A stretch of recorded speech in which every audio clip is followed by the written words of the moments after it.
My name is Marie W. Deal, and I am 35 years old.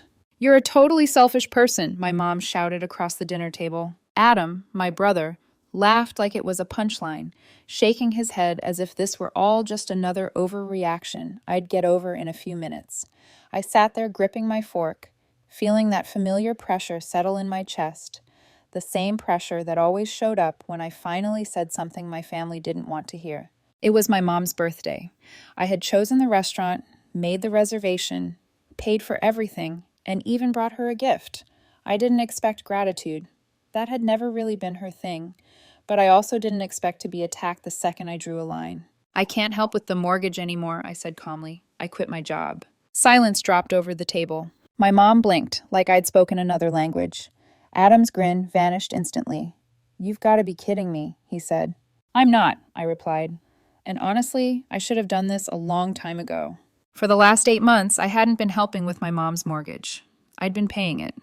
Every single month.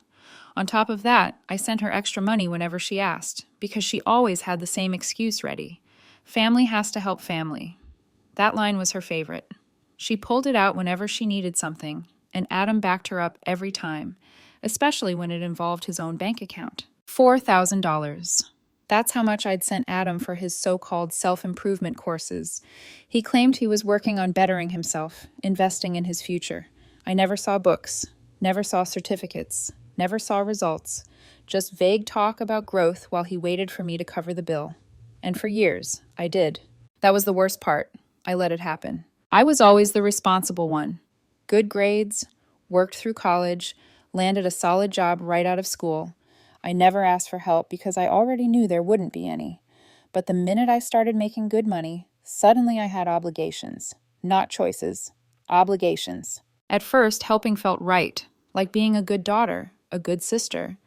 Then it stopped feeling like help and started feeling like a requirement. Every month they expected more. If I hesitated, my mom guilted me, reminding me of everything she'd done for me growing up. Adam nodded along, happily taking whatever I gave him. But quitting my job wasn't part of their plan. In their minds, I was supposed to work endlessly, keep paying, never complain. The idea that I might actually want to keep my own money was unthinkable. I'm not leaving you high and dry, I added. I'll cover 1 more month. That gives you time. My mom scoffed. You're being ridiculous. You know what will happen if you don't help. Adam leaned forward.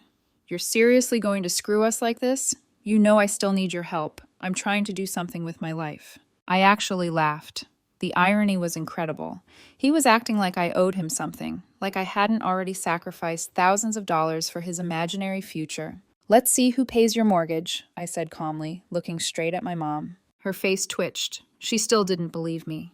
You wouldn't do that, she said. You're not that kind of person. Something inside me snapped. I grabbed my jacket and stood up. Good luck, I said, and walked out of the restaurant without looking back. For 2 weeks there was nothing. No calls. No texts. The longest silence I'd ever received from them. I should have known it wouldn't last.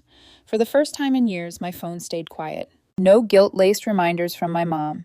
No fake concern from Adam that always led into another request. No passive-aggressive, just checking in messages. The silence felt unnatural, like a room holding its breath. I almost let myself believe they were figuring it out. That maybe, for once, they were taking responsibility instead of waiting for me to rescue them. I went about my days slowly, deliberately, trying to enjoy the stillness. I made coffee in the mornings and drank it without checking my phone every 2 minutes. I slept better. I felt lighter. Then the mortgage payment came due. At 7:14 a.m., my phone started ringing. I watched my mom's name flash across the screen and let it go to voicemail. It rang again and again. By the 5th call, I finally answered, already knowing exactly how this conversation would go. Where is it? She demanded, skipping hello entirely. I stretched out on my couch, staring at the ceiling. Where's what? The mortgage, Marie, she snapped. It's due today. I waited. I wanted her to say it herself. 3 seconds passed. You were serious, she said, her voice shifting. You're actually not paying. I told you, I replied. Last month was the last one. There was a pause, then a dry, disbelieving laugh. I thought you were throwing a temper tantrum. A tantrum. Like I was a child refusing to share toys instead of a grown woman finally refusing to bankroll her family's life. I don't have a job, I said. I'm not sending you any more money. Her tone sharpened instantly. So you're just going to let us lose the house? Let us. As if the last 8 months of payments I'd covered didn't exist, as if it wasn't her house, as if it wasn't her responsibility. You had 2 weeks, I said calmly. You should have come up with something. Oh, don't give me that, she snapped. 2 weeks isn't enough time. You have savings. You could help if you wanted to. And there it was. The assumption that my savings were communal property, that my hard-earned money was a family emergency fund they could access whenever they wanted. Then she introduced something new. Well, if you won't help, someone else will. I sat up. What does that mean? My boyfriend, she said. Mike will step in. He actually cares about this family. I almost laughed. He's going to start paying your mortgage now? Not yet, she admitted, but he wants to talk to you. I'm not interested, I said, already reaching to hang up. Her voice went cold. If you don't help, he's going to get involved. I didn't know what that meant, but I was about to. The next afternoon, there was a knock on my door. Not casual, not hesitant, loud, patient, expectant, the kind of knock that assumes you're going to open it. I looked through the peephole and saw a man I didn't recognize, tall, late 40s, broad shoulders softened by age, thinning hair, leather jacket, a face that always looked like it was on the verge of smirking. I knew who he was before he spoke. I opened the door just enough to talk. Yeah? Mike, he said, like that should mean something. When I didn't respond, he added, Your mom's boyfriend. We need to talk. I don't think we do, I said. He grinned. Your mom's upset. She's stressed. And honestly, I don't blame her. You're leaving your family in a bad place. She told you I've been paying her mortgage, I said, and that I warned her months ago I wouldn't do it forever. He shrugged. She told me you made your money and walked away. I laughed. That's what she said? That's what I know, he replied, because I see reality. Your mom's hurting while you're sitting here comfortable. I stared at him. She sent you here to shake me down. Nah, he said. I volunteered. I wasn't sure if that made it better or worse. Listen, he continued, lowering his voice like he was being reasonable. I get it. You want to be independent. That's great. But this isn't just about you. Your mom needs stability. Your brother's trying to build a future, and you, he pointed at me, you're in the best position to help. Not my problem, I said. His expression darkened. See, that's where you're wrong. He took a step closer. If you don't step up, I will. And you're not going to like how I do things. That stopped me cold. Excuse me? I said. He tapped his temple. You think I don't know what you've saved. Your mom showed me the transfers. You've got plenty. So either you help or... He didn't finish the sentence. I stared at him, stunned by the audacity, by the threat hanging in the air. You said my mom showed you my bank transfers, I said slowly. He grinned, confident. That's right. Cool, I said. That's illegal. His grin faltered. And since I never gave her access to my accounts, I continued, that means she either went through my personal information without permission or lied about why she needed the money. Either way, I'm sure my bank would love to hear about it. His jaw tightened. Look, kid. You have 10 seconds to leave, I said, before I call the cops. I counted, out loud. At 8, his confidence wavered. At 9, his jaw clenched. At 10, he turned and walked away. I closed the door, my hands shaking, not from fear, but from adrenaline. This wasn't just family drama anymore. This was something uglier. And deep down, I knew it wasn't over. Something about Mike's visit kept looping in my head all night. Not just the threats, but the fact my mother had shown him my bank transfers. I lay in bed, staring at the ceiling, replaying his smirk, his confidence, the way he stepped closer like my doorway was his territory. I kept asking myself the same question, over and over. How long had she been letting him pry into my life? How long had she been handing out pieces of me like bargaining chips? By morning, I wasn't debating whether to let it go anymore. I was debating how much damage I wanted to absorb before I finally snapped. Then I stepped outside and saw my car. The left front tire was flat. Not a slow leak, not a nail, slashed clean. Above the driver's side door, a deep, jagged scratch ran through the paint like someone had carved their message into metal. I stood there for a long second, breathing slowly, forcing calm to stay in my body, even while my pulse tried to climb out of it. I didn't have to guess who did it. I called my mom. She answered on the second ring like she'd been waiting. She didn't even pretend to be surprised. She sighed dramatically and said, Oh, so now you want to talk. My car got trashed, I said flatly. Flat tire, keyed door. You want to explain that? She didn't deny it, not even a little. Well, she said, voice dripping with satisfaction, maybe next time you'll think twice before making your family suffer. That was the moment something inside me went quiet in a way that scared me more than anger ever had, because this wasn't guilt anymore. This wasn't manipulation. This was punishment.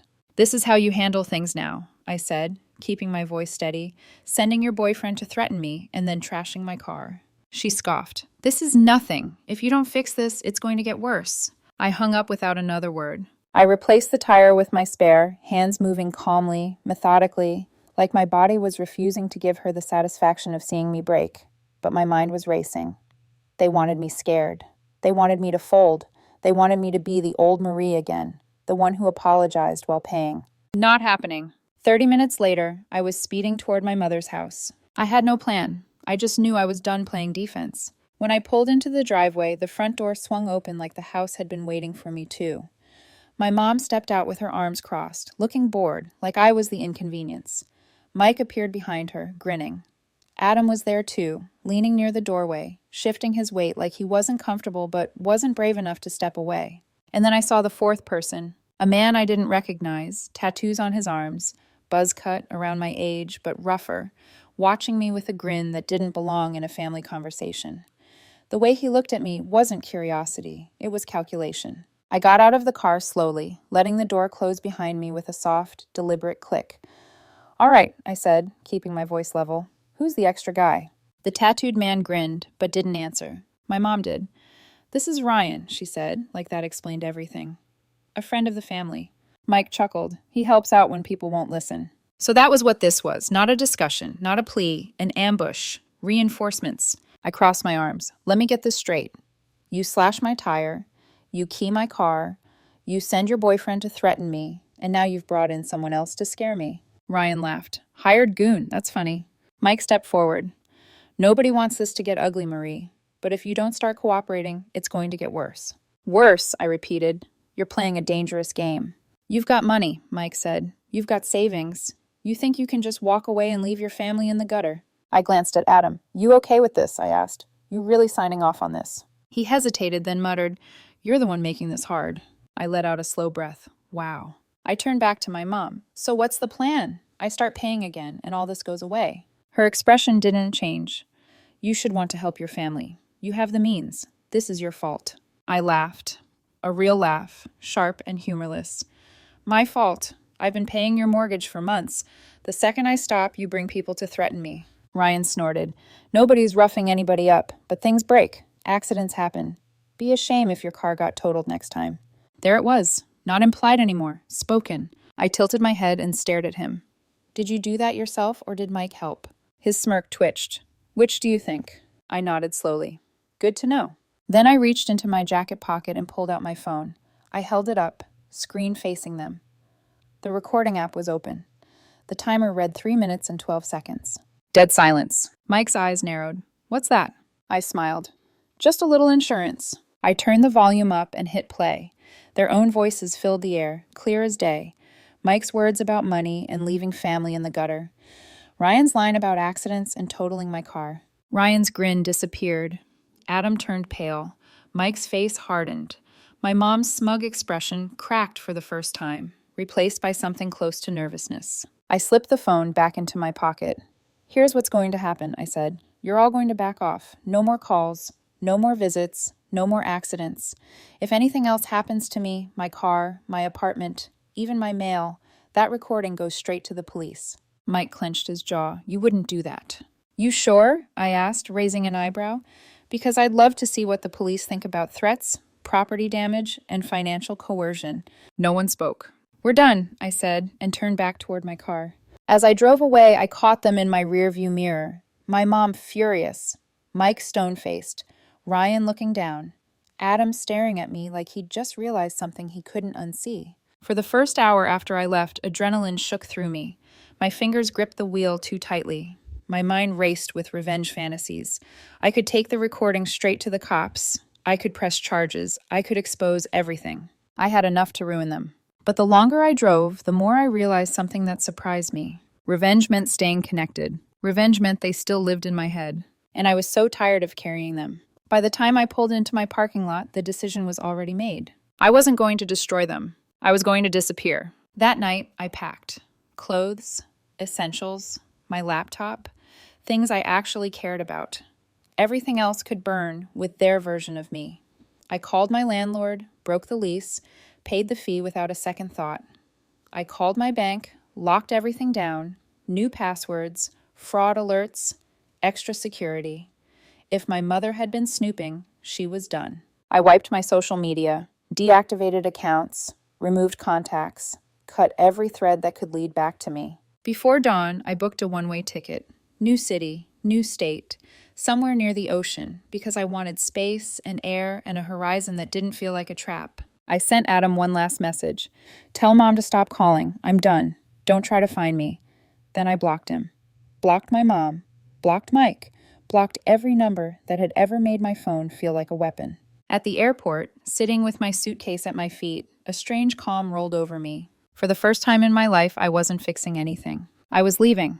I landed near the ocean just after sunrise, the air warm and heavy with salt, the sky washed pale, like it had already forgiven me for everything I left behind. Standing outside the terminal with my suitcase, I felt something I hadn't felt in years. Stillness. Not relief, not excitement, just the absence of pressure. No one expected anything from me anymore. I found a small apartment a few blocks from the beach. It wasn't impressive. The kitchen was barely big enough to turn around in, the floors creaked when I walked, and the landlord took days to return texts. But there was a balcony. Every morning, I stood there with my coffee and watched the sun crawl up over the water, listened to waves instead of my mother's voice demanding money or explanations. I took a job that paid enough to live, not enough to bleed for. No more overtime to support other people's lifestyles. No more panic every time my phone buzzed. Back home, the fallout came slowly, like a structure collapsing in stages once the central support was removed. I heard pieces of it through people who didn't mean to gossip but couldn't help themselves. The mortgage went unpaid. Late notices piled up. Mike vanished as quickly as he'd appeared, apparently uninterested once there was no money to control. The tattooed guy was never mentioned again. Adam stopped posting online.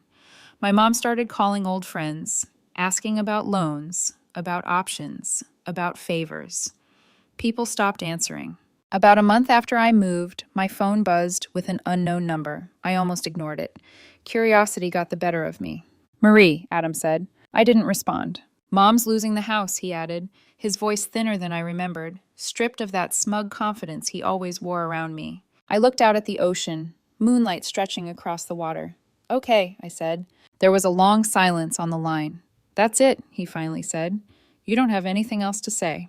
"I already said everything," I replied, and hung up. I blocked the number, stood up, brushed sand off my jeans, and walked home. For the first time in my life, their problems weren't my problems, and the absence of guilt felt almost unreal. The weeks that followed were quieter than I ever imagined possible. Not empty, just calm. I built routines that belonged only to me. Morning walks by the water, evenings that ended when I wanted them to, friendships that didn't come with invoices or emotional debt. I stopped checking my phone with dread. I stopped rehearsing conversations that would never happen. Once, months later, I ran into someone who knew my family. They asked how my mom was doing. I answered honestly, "I don't know." And I realized I was okay with that. I never went to the police with the recording. I never pressed charges. I never tried to ruin them, even though I could have. I didn't need revenge to feel whole. Walking away did what punishment never could. The moment I stopped funding their lives, everything they'd built collapsed under its own weight. Not because I destroyed it, but because it had never been sustainable without me holding it up. I didn't abandon my family. I escaped exploitation. I didn't choose money over love. I chose safety over control. Sometimes people will call you selfish when you stop letting them drain you. Sometimes they'll rewrite the story so they don't have to face their part in it. I let them. I didn't need to correct the narrative. I knew the truth, and for once, that was enough. My name is Marie W. Deal, and leaving wasn't running away. It was the first time I stood still and let the world move without me carrying it.